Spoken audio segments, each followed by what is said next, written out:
Tutor, your first IT job. Build your IT career, 9 months internship program. పురాణాలు కేవలం తలాతోకలేని interesting కథలు ఆప్షనే అదా, లేకపోతే పురాణాలు సమాజ విరుద్ధంగా జరిగే అనేక అంశాల్ని మనం జస్టిఫై చేస్తున్నాం? ఫస్ట్ శివుడు అనే దేవుడికి తన కొడుకు తనే తెలియదా? ఒక చిన్న పిల్లడు లోపలికి రావద్దన్నాడు. నన్ను రావద్దంటావురా అని తల నరికేస్తే నాకు తెలిసి తాలిబాన్ కూడా చేయలేదు. టీవీల్లో చూసే కన్నా ఎక్కువ క్రైమ్స్ నాకు తెలిసి పురాణాలు జరుగుతాయి. కానీ ఇప్పుడు విష్ణువు అనే ఒక దేవుడు డబల్ రోల్లో రాముడు కృష్ణుడు వచ్చాడు. రాముడేమో ఏకపతిరోధులు, కృష్ణుడేమో 1000 మంది గోపికలతో ఉంటాడు. సో అప్పుడు ఎవరిని తీసుకోవాలి నేను? ఏ మనిషి కూడా ఒక దేవుడి లెవెల్కి వెళ్ళాడు. దానికి కారణం ఏంటంటే మనిషికి జెలసీ అనేది inherent by nature. It is embodiment of pure love which is but he can share that love with 1000 girls. అది point. 1000 girls which is not sexual in connotation necessarily. అంటే అందరిని పూజిస్తాడా కూర్చుని? ఒక అవతార పురుషుడు, పురాణ పురుషుడు మీరు సినిమా తీయమంటే ఎవరు మీకు తీస్తారు? శకుని. మోక్షం రాకపోతే స్వర్గప్రాప్తి రాదు, స్వర్గప్రాప్తి రాకపోతే రాంబాబు ఋషులు దొరకవు. అది మెయిన్ పాయింట్. అవతార పురుషులు అంటారు, అవతార స్త్రీలను ఎందుకు అంటారు? ఏ స్త్రీ కూడా చేతను రోల్ మోడల్గా తీసుకుంటుంది. 100% ఐమ్ షూర్. బ్రహ్మకు సృష్టించడం కాకుండా వీణ ఇంటం తప్పిస్తే తను ఇంకేం చేస్తాడో నాకు తెలియదు. అల్ఖైదా కంటే ఘోరంగా సొంత కొడుకు తలకాయ నరికేశాడు. బట్ శివుడే కలుస్తారు. ఎందుకంటే టెర్రరిస్ట్ క్రిమినల్స్ కలవడం నాకు చాలా ఇష్టం. దశావతారాలు 10 ఉన్నాయి. 11వది ఉంటే ఎవరు ఉంటారు? మేబీ ఎన్టీఆర్. 3 characters లో who is the most interesting character for you in the Puranas? Hello, నమస్తే, welcome to another episode of Ramoism. దేవుళ్ళకు కూడా కష్టాలుంటాయి, దేవుళ్ళకు కూడా కథలుంటాయి. ఈ కష్టాలని కథలని బంధించి పురాణాల రూపంలో మనిషికి చెప్పే ప్రయత్నమే పురాణాలు. రామాయణం, మహాభారతంగా అనేక పురాణాలుగా బయటకు వచ్చాయి. ఈ అంశంపై అంటే అనేక వివాదాస్పద ట్వీట్లు చేసి ప్రకటనలు చేసిన రామ్ గోపాల్ వర్మ గారు పురాణాల గురించి, వాటిలోని క్యారెక్టర్స్ గురించి ఏమంటారో ఇవాల్టి రామోయిజం. నమస్కారం. లేటెస్ట్ ట్వీట్ ఏంటి రామ్ గోపాల్ వర్మ గారు? Latest tweet on Ramayanam or Mahabharatam కాన్సెప్ట్లో వినాయక చవితి వచ్చినప్పుడు నేను ఒక సిరీస్ ఆఫ్ ట్వీట్స్ చేశాను. ఏమన్నాను? ఐసిస్, అల్ఖైదా లాంటి ఒక విపరీత టెర్రరిస్ట్ ఆర్గనైజేషన్లు చేసే గౌరవాల తర్వాత అంతకు మించిన గౌరవం నేను విన్నది, ఒక తండ్రి తన ఇంట్లోకి రానియట్లేదని ఒక కొడుకు తల నరికేశాడు అని నేను పెట్టిన ట్వీట్. ఒకవేళ తన కొడుకు తల నరికి తర్వాత ఏంటి విషయం తెలిసి తన కొడుకే అని తనకి తెలిసి దారేపో ఏనుగు తల నరికేసి ఏనుగు తల పెట్టేశాడు. ఏనుగు తల పెట్టి మనిషి మీద పెట్టే శక్తి ఉన్నప్పుడు తన కొడుకు తలే పెట్టచ్చు కదా, మళ్ళీ ఏనుగు తల ఎందుకు అనేది ఒక ట్వీట్ పెట్టాను. నాకు గణపతి కథ అలా చెప్పారు. ఫస్ట్ శివుడు అనే దేవుడికి తన కొడుకు తనే తెలియదా? అది పక్కన పెడదాం. ఒక చిన్న పిల్లడు లోపలికి రావద్దన్నాడు. ఆయన అటాక్ కూడా చేయలేదు. నన్ను రావద్దంటావురా అని తల నరికేస్తే నాకు తెలిసి తాలిబాన్ కూడా చేయలేదు. కానీ మన దేవుడు చేశారు. దాని తర్వాత ఏనుగుని చంపితే ఇప్పుడు WWF అంత గోల్ చేస్తారు. మేము సినిమాలో కుక్కను పెడితే సెన్సార్ వాళ్ళు కుక్కర్ని ఏమైనా చేశారా అని అడుగుతారు. ఏమి అన్నింపుని తెలియని ఏనుగుని చంపేసి దాని తలను పెట్టారు. ఆ తల ఎందుకు పెట్టలేదు? అదో క్వశ్చన్. దాని మీద బాంబేలో ఒక శివసేన ఇలాంటి ఎంఎస్ గ్రూప్ వాళ్ళు ఇలాంటి ట్వీట్లు పెడతాంటే గణపతి అంటే చాలా పెద్ద బాంబేలో. అంటే దాంట్లో ఒక లీడరు ఇప్పుడు మనం గొడవ చేస్తే దీని గురించి దాంట్లో లాజిక్ అంతా బయటికి అవుతారో తనకే పబ్లిసిటీ వస్తుంది, వదిలేయండి అని చెప్పాడు. సో నా పాయింట్ ఏంటంటే అది ఇప్పుడు మనం బ్లైండ్గా ఫాలో అవ్వటానికి ఒక దేవుడికి ఉన్న క్వాలిటీస్, ఆ దేవుడికి ఉన్న ఆ పర్టిక్యులర్ పురాణ పురుషుడికి ఉన్న క్వాలిటీస్ అనేది మనకు చాలా ఇంపార్టెంట్ స్టడీ చేయడం. నేను బ్లాటెంట్గా ఇలాంటి ఆస్పెక్ట్స్ ఉన్నప్పుడు దాన్ని క్వశ్చన్ చేయకుండా కేవలం దేవుడు చేశాడు కాబట్టి వదిలేసాం. తాలిబాన్ చేస్తే, అల్ఖైదా చేస్తే వాళ్ళని రాక్షసులు అంటాం. ఇది ఒక ఎగ్జాంపుల్. 2 ఎగ్జాంపుల్, రాముడు వనవాసానికి వెళ్ళిపోయాడు, సీతమ్మ, లక్ష్మణుడు ముగ్గురు వెళ్ళిపోయారు. 14 సంవత్సరాలకి సరిపడా వాళ్ళకి బట్టలు ఆభరణాలు ఇచ్చారు. అవి ఎవరు మోసారని ఒక ట్వీట్ పెట్టారు. రాముడు మోసాడు, సీత మోయదు అంటే లక్ష్మణుడు మోసాడా? ఒకవేళ ఇవ్వకపోతే అవే బట్టలతో 14 సంవత్సరాలు ఉన్నారా? లేకపోతే అడవిలో వేరే బట్టలు ఎక్కడ కొనుక్కున్నారు? లేకపోతే ఆకులను కట్టుకున్నారు? ఇలాంటివి ట్వీట్ చేశారు. అదేంటి నాకు కించపరచడం కాదు, దాని గురించి జోక్ చేయడం కాదు. ఇలాంటి ఫండమెంటల్ ఎలిమెంట్స్ గురించి నేను సినిమా తీస్తే 1,00,000 రకాల రివ్యూలు రాస్తారు. రామాయణ మహాభారతంలో నేను తీసే అతి చెత్త సినిమాలు కానీ ఎక్కువ లొసుకులు ఉన్నాయని నా ఫీలింగ్. వాటికి ఎవరు ఇంత పూజిస్తారు కానీ రివ్యూస్ రాయరు, నా సినిమాలు ఏమో చూడరు, ఫ్లాప్ చేయిస్తారు. ఆ జలసీ తోటి నా మనసులోంచి వచ్చిన ఒక ఆక్రోషం నుంచి ఆ ట్వీట్స్ వచ్చాయి. ఇక్కడ కార్ ఆన్ చేస్తే అక్కడ డోర్ తీస్తారు, మధ్యలో కార్ ఆగిపోయిందా, పెట్రోల్ పోయించాడా, ఈ డీటెయిల్స్ అన్ని మీరు చూపించారు కదా దేంట్లో మీ సినిమాలో. అంటే నా పాయింట్, ఒక ఫాదర్ కొడుకు తల నరికేయడానికి కారు ఆపేశారు, పెట్రోల్, ఎంత చిన్న ఎగ్జాంపుల్, అది సరిపోతుందా? అంటే దానికి దీనికి పోలిస్తే మీ గురించి నాకు అర్థమవుతుంది.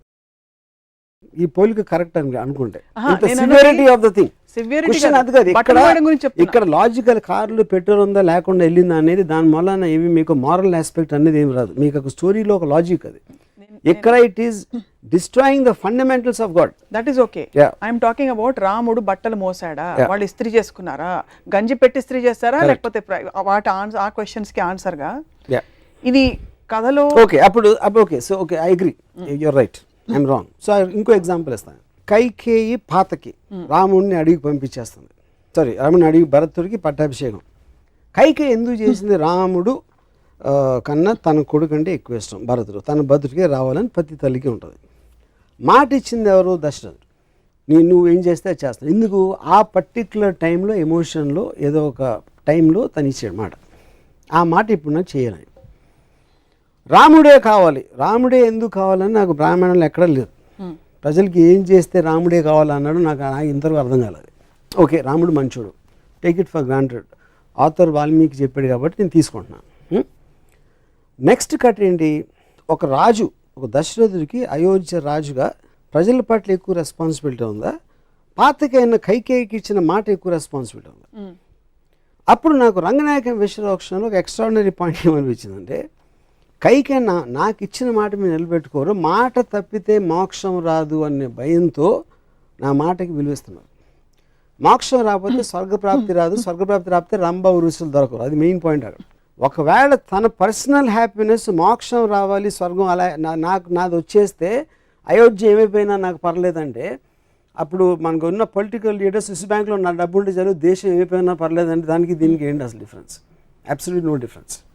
సో ఇది మోర్ రిలవెంట్ పాయింట్. ఇందాక ఇచ్చిన బట్టల పాయింట్ పక్కన పెట్టి ఈ పాయింట్ పెడుతున్నాయి ఇప్పుడు.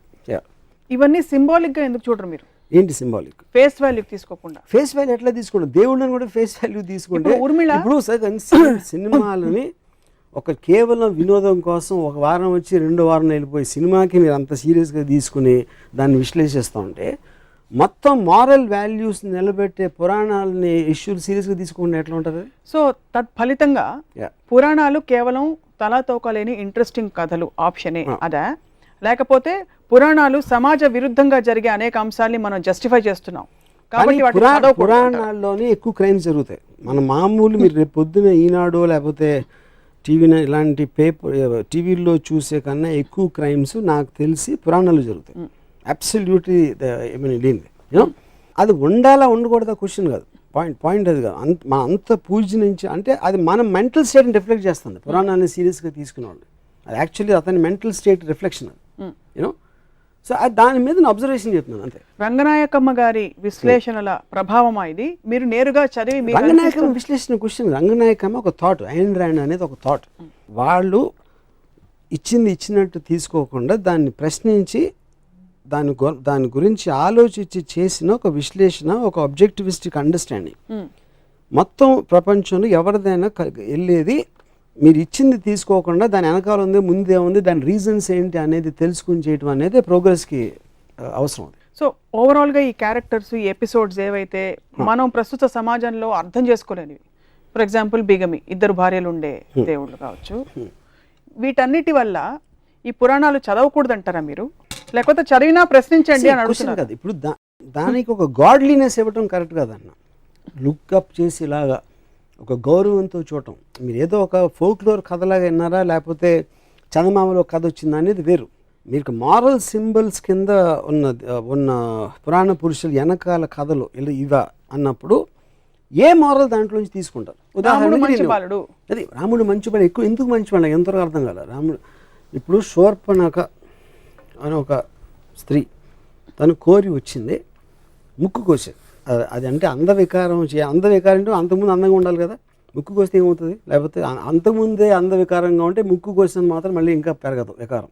సో మనం ఈవ్టీజ్ చేస్తున్నాం, ఒక అమ్మాయిని ఇలా అంటున్నాం అంటే మన సమాజంలో ఇప్పుడు ప్రాస్టిట్యూట్స్ని కూడా లా ప్రకారం గౌరవంగా చూడాలి, మనం కించపరిచి చూడకూడదు. ఎందుకంటే వాళ్ళు ఎందుకు అయ్యారో ఆ కారణాలు ఏదో రకరకాలు ఉంటాయి. సో ఒక స్త్రీని తన కంటి ముందు ముక్కు కోస్తామంటే చూస్తే అది మంచి బలుడు ఇంటి దాంట్లో ముందు రాగానే కోసేలేదు, ఫస్ట్ ఏం చేసింది చెప్పండి. ఫస్ట్ వెళ్ళమన్నాడు. ఇప్పుడు ఒక అమ్మాయి వచ్చిందండి నా దగ్గరికి, నేను కలవనన్నాను, మళ్ళీ వచ్చింది కలనంటే ముక్కు కోసేస్తే ఊరుకుంటారా? ఇప్పుడు మీకు చట్టపరంగా అది కాదు, ఎథికల్ అంటున్నా, మీ చట్టం పక్కన పెట్టండి. ఎథికల్గా కేవలం ఒక హ్యూమన్ యాంగిల్లో ఒక అమ్మాయిలో వస్తే ముక్కు కోసేస్తారా అంటున్నా. మీరు చెప్పండి. నేను కోయను ఎవ్వరూ కోయరు. మీరు రాముడు తప్ప నాకు తెలిసి రాముడు ఆర్డర్ మీద లక్ష్మణుడు తప్పితే ఎవ్వరూ కోయరు. తాలిబాన్కి వస్తారు. కాబట్టి రాముడు మరి తాలిబాన్ లా అది కాదు నేను అడుగుతున్నా, అదే క్వశ్చన్ నేను అడుగుతున్నా. నేను పెట్టిన ట్వీట్స్లో కూడా ఈ రెండిటికి నాకు సిమిలారిటీస్ కనిపిస్తున్నాయి, నాకు అర్థం కావట్లేదని పెట్టినాను. పురాణం గురించి మాట్లాడుతున్నాం కాబట్టి నా మోస్ట్ స్ట్రాంగెస్ట్ అబ్జర్వేషన్ నేను ఒక 5 minutes చెప్తాను. తిరుపతిలో బాలాజీ ఎట్లా వచ్చాడు? అసలు బాలాజీ అనే దేవుడు పూజ చేస్తున్నారు. ఎవరు ఒక ఋషులు 14,000 సంవత్సరాల నుంచి పూజ చేస్తూ ఉంటే బ్రహ్మదేవుడికి పవర్ ఎక్కువైపోతుందని నారద మహర్షిని దాన్ని బ్రేక్ చేయడానికి పంపించాడు. నారద మహర్షి వచ్చి యాగఫలం ఎవరికి ఇస్తారు అంటే వాళ్ళు ఆలోచనలో పడ్డారు. అంటే 14,000 ఏళ్ళ నుంచి తపస్సు చేస్తే యాగఫలం ఎవరికి వాళ్ళు ఆలోచించలేదు. సరే అది పక్కన పెడదాం. సరే కనుక్కోవడానికి ఎవరు బ్రహ్మ విష్ణు మహేశ్వర్లో ఎవరు దీనికి అర్హులు అని భృగు మహర్షిని పంపించారు. భృగు మహర్షి ఫస్ట్ బ్రహ్మ దగ్గరికి వెళ్తే బ్రహ్మ సరస్వతి వేణు వాయిస్తున్నారు ఏదో అవుతుంది అక్కడ బిజీ అని పంపించారు. అక్కడి నుంచి కట్ చేస్తే శివుడు వస్తే శివుడు పార్వతి బిజీగా ఉన్నారు, అవి డాన్స్ చేస్తున్నారు ఏదో అక్కడి నుంచి పంపించారు. నెక్స్ట్ విష్ణువు దగ్గర అక్కడ అదే పరిస్థితి. అప్పటికి భృగుకి కోపం వచ్చి లోపలికి వెళ్ళి అదే సర్పతల్పం ఏదో ఆ తల్పం మీద తన్ని వెళ్ళిపోతా ఉంటే విష్ణువు వచ్చి కాళ్ళ మీద పడి కాళ్ళు పట్టుకుని ఆ కోపానికి కారణమైన ఒక కన్ను ఏదో ఉంది అరికాళ్ళు ఉంటే దాన్ని నలిపేశాడు. తన్నిలోని వెళ్ళి కాళ్ళు పట్టుకోవడానికి కోపంతో లక్ష్మి వెళ్ళిపోయింది. స్వర్గం బోసిపోయేసరికి వచ్చి విష్ణువుని ప్రాధేయపడ్డాం, ఏంటి లక్ష్మి లేకపోతే స్వర్గంలో ఇది లేదు అది లేదు అని. అప్పుడు ఈయన ఎతకడానికి వెళ్ళాడు. విష్ణు వెళ్ళి ఎతికి ఎక్కడ దొరకలేదు. అలిసిపోయి ఒక చోట పడుకుంటే పైన ఒక పాముల పొట్ట ఏదో కట్టేసి చేమలు కుట్టేసి. అప్పుడు ఆ టైంలో అక్కడ విదురుడు రాక్షసుడి పేరు మర్చిపోయిన వాడేవారు. ద పాయింట్ ఈజ్ ఒక ఆవులు కాపరి ఒక ఆవు వెళ్ళి ఆ పర్టిక్యులర్ పాముల పొట్టలో పాలేస్తాం. సో సాయంత్రం పూట ఇంటికి వచ్చేసరికి ఒక్క ఆవు పాలు ఇవ్వట్లేదని ఆకాశరాజు భార్య రాణి ఏంటి ఆవు పాలు ఇవ్వట్లేదు అని ఎంక్వైరీ పెట్టి ఆడేమో పిలిచి అడిగితే నెక్స్ట్ డే ఆడ ఆవు మీద కన్నేసి ఉంచితే ఆవు వెళ్ళి పాలు పెట్టని చూశాడు. ఆవును కొట్టడానికి వస్తే ఆవును రక్షించడానికి విష్ణువు బయటకు వస్తే తన తల మీద తగిలింది దెబ్బ, ఆ కర్ర దెబ్బ. అవును. ఆ రక్తం చూసి పారిపోయి ఆకాశరాజు చెప్పాడు. ఆకాశరాజు వచ్చి ఏంటంటే ఆకాశరాజుని చూడగానే నువ్వు 7 జన్మలు పిశాచం అయిపోతామని శాపం ఇచ్చాడు విష్ణు. అదేంటి నేనేం చేశాను ఇప్పుడు చూడటానికి వచ్చి నాకు శాపం ఏంటి అంటే నువ్వు చెప్పింది కరెక్టే కానీ శాపం వెనక్కి తీసుకోలేను, అందుకని 7 జన్మలు పిశాచుగా మళ్ళీ తర్వాత దేవత అయిపోతామని ఒక అమెండ్మెంట్ ఇచ్చాడు విష్ణు.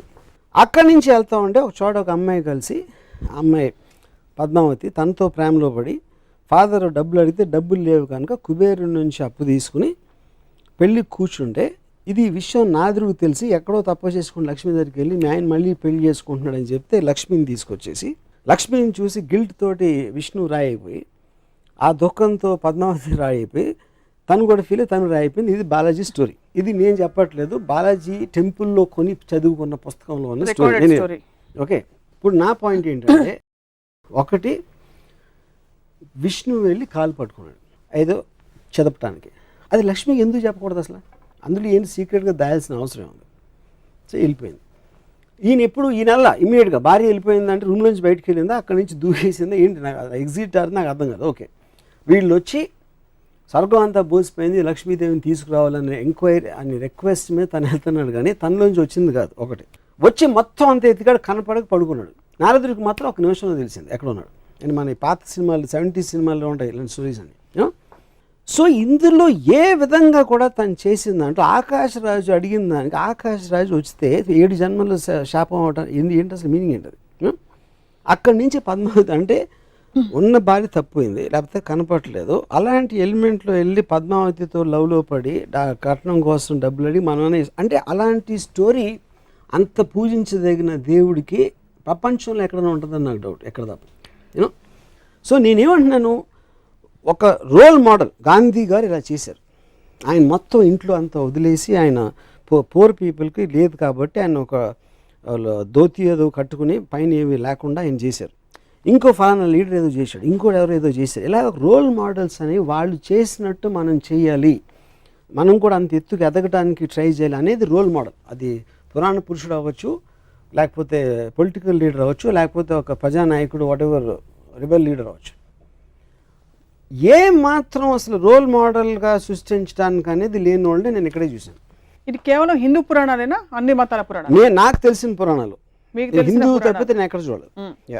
సో రామాయణం మహాభారతం రెండిట్లో మీ దృష్టిలో ఏది ఎక్కువ అబ్జెక్షనబుల్ అంటారు, లేక ఎక్కువ కాన్ఫ్లిక్ట్? నాకు మహాభారతం అనేది నన్ను పూజించమని నాకు ఇప్పుడు చెప్పలే. Ramayanam is different. రామాయణం అనేది ఒక దేవుడు, రామాయణం బాలాజీ గణపతి, అది డిఫరెంట్. మహాభారతం అనేది ఒక కథలాగా వచ్చింది. కౌరవులు పాండవులు కజిన్స్, వాళ్ళు పొలిటికల్ ఆస్పెక్ట్స్ వాళ్ళు కొట్టుకుంటున్నారు. ఒక శ్రీకృష్ణుడు అనే క్యారెక్టరు ఇంకో పాల నుంచి ఇక్కడికి వచ్చాడు కాబట్టి ఒక దైవత్వం అనే దానికి ఒక చిన్న ఎలిమెంట్ ఉంది. Otherwise it's normal story. నాకు అది భగవద్గీత అవన్నీ కూడా కాదు. భగవద్గీత మీకు కనిపించదు అందులో? భగవద్గీత ఉంది, కానీ పాయింట్ ఈజ్ భగవద్గీత అనేది నేను అసలు చదవలేదు మహాభారతం మొత్తంలో. మిగతా అంతటితో చూస్తే అది ఒకటే non interesting part. So me disappointment, I know what Bhagavad Gita is about. Me disappointment అంతా ఇంత పెద్ద పెద్ద దేవుళ్ళ పురాణ పురుషులు అనేది రోల్ మోడల్స్, వాళ్ళకి ఆ క్వాలిటీస్ ఉన్నాయా లేదా అని నా క్వశ్చన్. ఎలాంటి క్వాలిటీస్ ఉండాలి? ఇప్పుడు చెప్పాను కదా, అంటే మీరు చెప్పినవి ఇవన్నీ, అంటే వాళ్ళకి they should be superior human beings. That is what the whole point. మనిషిలా ప్రవర్తించకూడదు, రివెంజ్ ఉండకూడదు, కోపం అది కదండి. మీరు పూజించి ఫోటో పెట్టుకునేది ఎవరు అంటే ఏ పాల టైంలో గాంధీ గారు చెప్తాను. గాంధీ గారు నేను 100 చెప్తాను ఇప్పుడే కూర్చుని, ఆయన ఏమేమి చేశారు, ఎంత మహానుభావుడు అని. I can't say the same. Balaji గురించి నేను చెప్పలేను, గణపతి గురించి చెప్పలేను, రాముడి గురించి చెప్పలేను. ఇప్పుడు మీరు ఇంత వివాదాస్పద వ్యాఖ్యలు, ఖచ్చితంగా కాంట్రవర్షియల్ స్టేట్మెంట్స్ అని మీరు చెప్తున్నవి, ఎవరి సెంటిమెంట్స్ హర్ట్ అవుతాయని అనుకోరా? హర్ట్ అవుతుంది. ఎక్స్ప్రెషన్ చెప్తాను. నేను అడిగిన ఒక లాజికల్ క్వశ్చన్, అది చాలా లాజికల్ క్వశ్చన్ నేను అడుగుతున్నాను. దానికి answer I also want to hear. I'm very curious to hear. నమ్మే భక్తులకి డీటెయిల్స్ అనే అవసరం లేదు, వాళ్ళకి అవసరం లేదు, వాళ్ళు చేయకూడదు నేను చెప్పట్లా. నేను ఒక స్వతంత్ర పౌరుడుగా నాలోంచి వచ్చిన ఒక డౌట్ని ఎక్స్ప్రెస్ చేస్తున్నాను అంతే. ఇప్పుడు ఎలా అయితే మీరు డౌట్లు ఎక్స్ప్రెస్ చేస్తున్నారో స్వతంత్ర పౌరుడిగా, ఆబ్జెక్టివ్ సోషియో సైంటిస్ట్గా, పురాణాల్లో ఉండే మంచి విషయాలు ఏమైనా తెలుసుకున్నారా? అంటే is there anything that inspires you in the Puranas, any character? నేను చదివినంత నాకు ఎక్కడ కనపడలేదు. ఎక్కడ అంటే ఏంటి, బాగుండాలి, అందరినీ బాగా చూసుకోవాలి, భార్యని సతీమణి అని చూసుకోవాలి, భార్య ఏంటి, లేకపోతే తమ్ముడు అన్నయ్యను కొలవాలి, అలాంటి ఏమంటుందని ఏబిసిడీలు చిన్నప్పుడు హ్యాండ్ రైటింగ్ బుక్స్లో ఉండే అడ్వైజ్లు అయ్యే అనుకుంటే ఓకే, అవేవి మిమ్మల్ని కానీ అవి ఉన్నాయి. కానీ ఏదైతే ప్రిన్సిపల్ క్యారెక్టర్స్ పురాణంలో వాళ్ళు ఎవరు దాన్ని పాటించారు. మనకి చెప్పే నీతులు పురాణ పురుషుల్లో అత్యంత పెద్దవాళ్ళని మనం అనుకుని ఎవ్వరూ అవి పాటించారు. ఇప్పుడే మీకు ఎగ్జాంపుల్స్ చెప్పాను. పురాణ పురుషుల్లో ఉదాహరణకి, పురాణాల్లో ఇంటెన్షన్, ఒరిజినల్ ఇంటెన్షన్, రాముడు లాంటి ఒక మహోన్నతమైన మానవ రూపంలో ఉండే దేవుడు ఇంకో పరస్త్రీకి వేసి కన్నెత్తి చూడు, అందుకే రాముడు అంతటి నిజాయితీ ఉండే వ్యక్తి, అంటే కమిట్మెంట్ ఉండే వ్యక్తి అని చెప్తారు. అలాగే సీతమ్మ వారు, ఆవిడ వెళ్ళి అశోకవనంలో కూర్చున్న సమయంలో రావణాసురుడు అంతటి ఘోరమైన రాక్షసుడు కూడా, 10 తలకాయల రాక్షసుడు కూడా పరస్త్రీ కదా అని అడ్వాంటేజ్ తీసుకోలేదు. ఆవిడ అశోకవనంలో అక్కడ పెట్టాడు కానీ ఆవిడని. So there lot of good things to talk about. ఇప్పుడు చెప్తాను. ఇప్పుడు విష్ణు అనే ఒక దేవుడు డబల్ రోల్లో రాముడు కృష్ణుడుగా వచ్చాడు. రాముడేమో ఏకపతివ్రతుడు, కృష్ణుడేమో 1000 మంది గోపికలతో ఉంటాడు. సో అప్పుడు ఎవరిని తీసుకోవాలి నేను? కృష్ణుడు కాదా? ఇదొక యుగం, అదొక యుగం. యుగం కాదు, యుగాలు ఎందుకు? యుగాలు మారినా మీకు నీతులు ఎట్లా మారుతాయి? ఎందుకంటే ఫోకల్ పాయింట్ మారుతుంది, మీరు పర్స్పెక్టివ్. అప్పుడు రాముడు ముందా కృష్ణుడు ముందా? రాముడి ముందు. అప్పుడు కృష్ణుడికి 1000 వస్తే ఇప్పుడు 1,00,000 అవ్వాలిగా. ఇంకొక అవతారం వస్తే వస్తుందేమో. అది కాదు, మీ రోల్ మోడల్ అప్పుడు మనం ఫాలో అవ్వాలి. రాముడు రోల్ మోడల్ ఎందుకు ఏకపత్నివ్రతుడు, మనం కూడా ఒకే అమ్మాయితో ఉండాలి రోల్ మోడల్. అవును, శ్రీకృష్ణుడు దాన్ని బ్రేక్ చేశాడు మీరు చెప్పిన లా ప్రకారం. ఇంకో యుగంలో అది వర్తించదు, అందుకని 1000 మంది గోపికలను తీసుకున్నాడు. అప్పుడు నేను రోల్ మోడల్, నాకు కృష్ణుడాడు. ఇప్పుడు ఇంకా అడ్వాన్స్ అయింది కాబట్టి ఇప్పుడు 1,00,000 గోపికలు అవుతావా, మళ్ళీ వెనక్కి వెళ్తామా? శ్రీకృష్ణుడు మీకు రోల్ మోడల్ అయినప్పటికీ శ్రీకృష్ణుడు నాకు స్వచ్ఛమైన అవ్వలేదు, ప్రేమ, నేను మీ ప్యూర్ లవ్. క్వశ్చన్ గురించి చెప్తున్నాను. Pure love. It is an embodiment of pure love. శ్రీకృష్ణుడి గురించి మనకి తెలిసింది he was an embodiment of pure love. నెమలి పింఛం అనేది ఎందుకు పెట్టుకుంటారంటే it is an embodiment of pure love which is but he can share that love with 1,000 girls. అది point. 1,000 girls which is not sexual in connotation necessarily. అంటే అందరిని పూజిస్తాడా కూర్చుని? అది తెలియదు, but this is what we know. నెమలి పింఛం అన్నది కూడా సంకేతం. నిమిల్ పింఛ్ అని పక్కన పెట్టిన అది డ్రెస్. అది ఇప్పుడు ఇవాళ క్యాప్ వేసుకున్నట్టు అప్పుడు నిమిల్ పింఛ్ వేసుకుంటారు. దానికని ఎక్కువ ఇంపార్టెన్స్ ఇవ్వద్దు. తను చేసే పని చెప్పండి నాకు. ఏం డ్రెస్ అనేది మన costume is not the point. సీన్లో కంటెంట్ అనేది పాయింట్. అక్కడ సీన్లో కంటెంట్లో విష్ణు అవతారమే రాముడు. విష్ణు అవతారం రాముడు ఏకపత్ని భక్తుడు అని చెప్పినప్పుడు తను ఇంకో రోల్ వేసినప్పుడు మొత్తం ఆపోజిట్లో వేస్తే దానికి వ్యాలిడిటీ ఏంటని అడుగుతున్నాను. కాబట్టి రెండింటికి వ్యాలిడిటీ లేదంటారా? ఒకటి తీసుకుంటారు. క్వశ్చన్ అది కాదు. రోల్ అంటే ఇప్పుడు రాముడు అది ఒక్కటి చేసి ఉండొచ్చు, దానికి ఆపోజిట్గా 10 చేశారు దాంట్లోనే, రామాయణంలోనే నాకు చెప్పాను. అన్ని మతాల దేవుళ్ళని లేక పురాణాలని మీరు ఎప్పుడు స్టడీ చేయాలన్న ఉత్సుకత మీకు కలగలేదు? స్టడీ చేయడం మామూలుగా ఇప్పుడు నేను ఎక్స్పర్ట్ని కాదు పురాణాల్లోని, లేకపోతే బుక్స్ రాసేసి మన కల్పవృక్షం విశ్వనాథ్ సత్యనారాయణ గారు. I'm not an expert on that. నేను ఒక మామూలు జనంలాగా నాకు తెలిసిన అంటే నాకు బాలాజీ టెంపుల్లో నుంచిన వాళ్ళు కన్నా నాకు ఎక్కువ తెలుసు. గణపతి టెంపుల్, సిద్ధి వినాయక్ ఇక్కడికి వెళ్ళిన వాళ్ళు నాకన్నా ఎక్కువ తెలుసు. రెగ్యులర్గా టెంపుల్కి వెళ్ళే వాళ్ళు కన్నా నాకు ఎక్కువ నాలెడ్జ్ డెఫినెట్గా. నేను ఎక్స్పర్ట్ అవ్వకపోవచ్చు దాంట్లో. సో నేను మామూలు ఒక జనం ప్రతినిధిగా పురాణాల మీద నాకు వచ్చిన డౌట్ ఎక్స్ప్రెస్ చేస్తున్నాను అంతే. దీనివల్ల భక్తులు ఎంత డీప్గా వెళ్తే మీకు అంత పోతుంది ఇంప్రెషన్. అది నేను గమనించింది. ఎక్కువ డీప్గా అందుకే భక్తులు డీప్గా వెళ్ళరేమో. కల్పవృక్షంలో మొత్తం డిస్క్రిప్షను సీత సెక్షువాలిటీ మీద ఉంటుంది. అది నాకు రామాయణ స్టేషన్ చదివే వరకు తెలియదు నాకు, ఎందుకంటే నేను అలాంటి లాంగ్వేజ్ నేను చదవను కాబట్టి. ఇలాంటి కాళ్ళు గల సీత, అలా సీతని తను చూసాడంటే అది శృంగారం అనొచ్చు, మీరు ఏదైనా ఆస్పెక్ట్ అవ్వచ్చు. కానీ అది మనం నార్మల్ ఆస్పెక్ట్లో రామాయణాన్ని ఎప్పుడు అలా చూడం. కానీ అది రాసింది విశ్వనాథ్ సత్యనారాయణ గారు. వాట్ ఎవర్ ఐ మీన్ అది ఎలిమెంట్. అది రాయకూడదు అని నేను ఆర్గ్యూ చేయట్లేదు. వాట్ ఈజ్ మనకి ఇది వస్తుంది, ఇలాంటిది మనం ఇలా చూడకూడదు అనేది ఇష్యూని మనం పక్కన పెట్టేసి మిగతాదంతా మాట్లాడతాం. సో అప్పుడు మనం ఏంటి క్యారెక్టర్ రాముడు మహా గొప్ప రాజు, అయోధ్య ప్రజలంతా పూజించేవాడు, ఏకపత్ని వ్రతుడు, ఇది అది అని క్వాలిటీస్ అన్ని. ఆ క్వాలిటీస్తో ఉన్న వేరే వైపు మీరు యాక్చువల్గా రామాయణ ఇన్సిడెంట్లు చూస్తే దానికి దీనికి సంబంధమే ఉంటుంది. మామూలుగా చాలా జూమ్ అవుట్ మోడ్లో ఉండే రామ్ గోపాల్ వర్మ గారు ఈ పురాణాల వరకు మాత్రం కొంచెం జూమ్ ఇన్గా చూస్తున్నారా అని ఒక డౌట్ కలుగు. జూమ్ ఇన్గా చూడాలి, ఎందుకంటే రోల్ మోడల్ కింద వచ్చినాయి పురాణ పురుషులు. అంటే సినిమా కథ కాదు, లేకపోతే మ్యాగజైన్లో వచ్చే స్వాతి మ్యాగజైన్లో వచ్చే కథ కాదు. టోటల్గా మనం ఎవరిని ఫాలో అవ్వాలి, ఒక బెటర్మెంట్ ఆఫ్ ద సొసైటీ కానీ క్రియేట్ చేసిన రోల్ మోడల్స్ ఇలాంటి దేవుళ్ళందరూ. సో వాళ్ళు చేసే యాక్షన్స్ చాలా సునిశ్చితంగా పరిశీలి. I mean you have to observe it. You can't be objective and zoom out there. You have to be subjective and observe them very closely. Exactly the actions, because ఆ pattern అనేది వేరే వాళ్ళు follow అవ్వాలి లెక్క ప్రకారం. అంటే పురాణాలు నిజంగా జరిగాయి ఇవి రియల్ అని అనడానికి కానీ, అంటే రియల్ అన్రియల్ అని మీరు ఎప్పుడు డిబేట్ చేయలేదు, బట్ సంకేతాలు చాలా ఉన్నాయి. పుష్పక విమానం ఇప్పుడు ఏరోప్లేన్గా ట్రాన్స్లేట్ అయింది. బహుశా అక్కడి నుంచి ఐడియాస్ వచ్చాయేమో. పుష్పక విమానం ఫస్ట్ టైము మనమే ఇన్వెంట్ చేసాం. ఎందుకు చేసాం, ఎవరో రాశారు అది. అంటే అసలు ప్లేన్ అంటే ఏంటో తెలియని ఒక ప్రపంచంలో మన పురాణాల్లో పుష్పక విమానం వచ్చి మనం ఎయిర్ ఇండియా దగ్గర ఆగిపోయాం, which is suppose to be the worst aircraft in the world according to aviation industry world బ్రాడ్లో. అంటే పుష్పక విమానం అంతా జీనియస్తో స్టార్ట్ అయ్యి ఎయిర్ ఇండియా దగ్గర ఆగిపోవడానికి కారణం ఏంటి? ఎందుకంటే ఎయిర్ ఇండియా అనేది ప్రాక్టికల్ అప్లికెన్స్, పుష్పక విమానం అనేది ఒక రచయిత ఊహ, అది లేదు అప్పుడు. సో మనం ఇన్ని సంవత్సరాలు అంటే ఇన్ని థౌజండ్స్ ఆఫ్ ఇయర్స్ ట్రెడిషన్ ఉండి, ఆ సివిలైజేషన్స్ ఉండి, అది ఉండి మనం అసలు ఏమి ట్రెడిషను, అసలు దాని కల్చర్ హిస్టరీ లేని అమెరికా ఎంబసీ బయట మన లైన్స్ ఉంటాయి, వాళ్ళ ఇండియన్ ఎంబసీ అనక బయట అమెరికన్ లైన్స్ ఉండవు. సో అదొక్కటే ఎందుకు అమెరికాలో పుష్పక విమానానికి 100 రెట్లు, మన బ్రహ్మాస్త్రానికి 100 రెట్లు అటామిక్ బాంబ్, హైడ్రోజన్ బాంబ్స్ వాళ్ళు కనిపెట్టారు, మనం కనిపెట్టలేదు.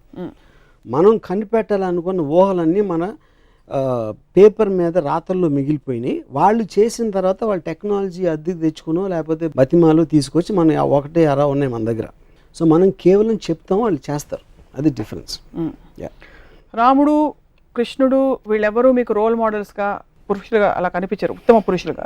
అంటే కృష్ణుడు బెటర్, కృష్ణుడు కొంచెం బెటర్, ఎందుకంటే చాలా మంది గోపికలు కొంచెం రియలిస్టిక్ గా ఉంది. గోపికలు అబద్ధాలు చెప్తాడు, మ్యానిపులేట్ చేస్తారు, నేను ముందు ఆయన చూసాను నేను చూడలేదు, ఇలాంటి అట్లీస్ట్ ఎంటర్టైనింగ్ ఆస్పెక్ట్ ఉంటుంది, కొంచెం మనిషికి దగ్గరగా ఉంటాడు కృష్ణుడు బెటర్ అంటారు రాముడు కంటే. బుద్ధుడి గురించి మీ అభిప్రాయం ఏంటి? మీలాగా అంటే బేసిక్గా చాలా బలమైన అభిప్రాయాలు ఉన్న వ్యక్తి, ఐ డోంట్ వాంట్ దిస్ వ్యవస్థ, ఐఎమ్ లీవింగ్ అని వెళ్ళిపోయి. ఇప్పుడు బుద్ధుడు నా పాయింట్, ఇప్పుడు desire is the root cause of sorrow అనేది basic one line philosophy Buddhism, అంటే most important the fundamental point అది. నేను దానికి ఎగ్జాక్ట్ ఆపోజిట్.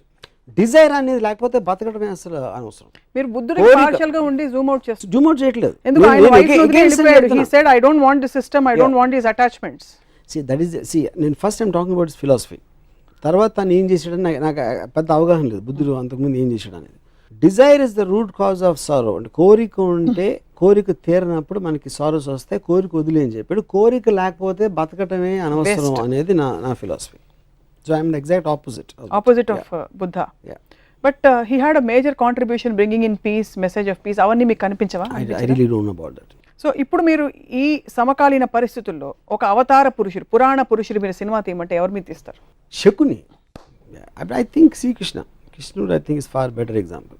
ఎందుకంటే ఎలిమెంట్స్ ఆఫ్ శకుని ఉన్నాయి కృష్ణుడు దగ్గర, కానీ కృష్ణుడు తెలియదు ఆ విలన్ ఉంది అంటే కొంచెం నాకు అంటే ఆబ్వియస్లీ మనందరికీ కూడా కృష్ణుడు ఎన్టీఆర్ గారి నుంచి వస్తుంది కాబట్టి నాకు చాలా స్ట్రాంగ్ ఇంప్రెషన్ ఏంటి, ఎవరు ఏమి చెప్తున్నా భీముడు కోపం వస్తూ ఉంటుంది, దుర్యోధనుడు కోపం వస్తూ ఉంటుంది, ఈయన ఒక చిన్న నవ్వుతో, అది యాక్చువల్గా దేవుడు నా దృష్టిలో. ఎందుకంటే అబ్సల్యూట్లీ ఈజ్ అన్ఎమోషనల్ అబౌట్ ఎవ్రీథింగ్. శ్రీకృష్ణుడు నేను ఎప్పుడు కోపంగా చూడలేదు. శ్రీకృష్ణుడు నరికేద్దాం చంపేద్దాం, యుద్ధంలో ఆపేసి ఒక భగవద్గీత అనే ఒక చిన్న క్లాసు అర్జునుడికి ఇవ్వడం, I like that is actual only దేవుడు నాకు తెలిసినంత అబ్జర్వేషన్. మీకు ఒకవేళ బ్రహ్మ విష్ణు శివుడు ముగ్గురుతో అపాయింట్మెంట్ ఉంది, కానీ మీరు ice cream 16th part shoot చేస్తూ బిజీగా ఉన్నారు కాబట్టి ఒకళ్ళకే టైం ఇవ్వగలుగుతారు, ఎవరికి ఇస్తారు? అంటే ఇప్పుడు విష్ణు ఇస్ నాకు it's a complex thing, because ఆయన ఎత్తిన అవతారాల్లో నాకు ఎవరు కరెక్ట్ అనేది నాకు తెలియదు. So I don't want take that chance.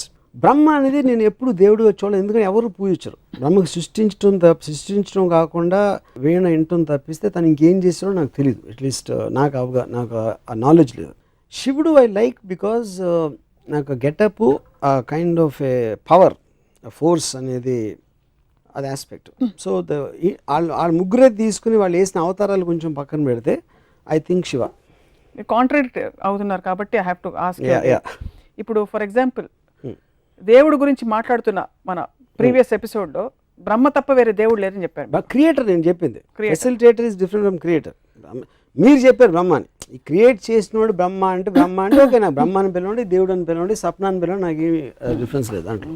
So ఇప్పుడు క్రియేటర్ అనే దానికి తనకి క్రియేట్ చేసిన తర్వాత నాకు తెలిసి ఏం చేయట్లేదు కాబట్టి నేను మాట్లాడడానికి ఏం లేదు అక్కడ. తర్వాత శివుడు అల్ఖైదా కంటే ఘోరంగా సొంత కొడుకు తలకాయ నరికేశాడు అన్నారు. కరెక్ట్. బట్ శివుడే కలుస్తారు వెళ్ళి, ఎందుకంటే టెర్రరిస్ట్ ని క్రిమినల్స్ కలవడం నాకు చాలా ఇష్టం కాబట్టి మీకు శివుడు ఆ ఆస్పెక్ట్ నచ్చిందండి. ఓకే. విష్ణు మాత్రం కొంచెం కన్ఫ్యూజ్డ్ అబౌట్. బట్ ఇప్పుడు కృష్ణుడు సెపరేట్ గా తీసుకుంటే నేను కృష్ణుడిని కలుస్తాను. ఇప్పుడు పరిస్థితుల్లో మీకు పురాణాలు అంత ఇంట్రెస్ట్ కాబట్టి అల్టిమేట్ ఆఫ్ మాస్కులైన్ ఎనర్జీ శివుడు, ultimate of feminine energy Adishakti అని చెప్తుంటారు.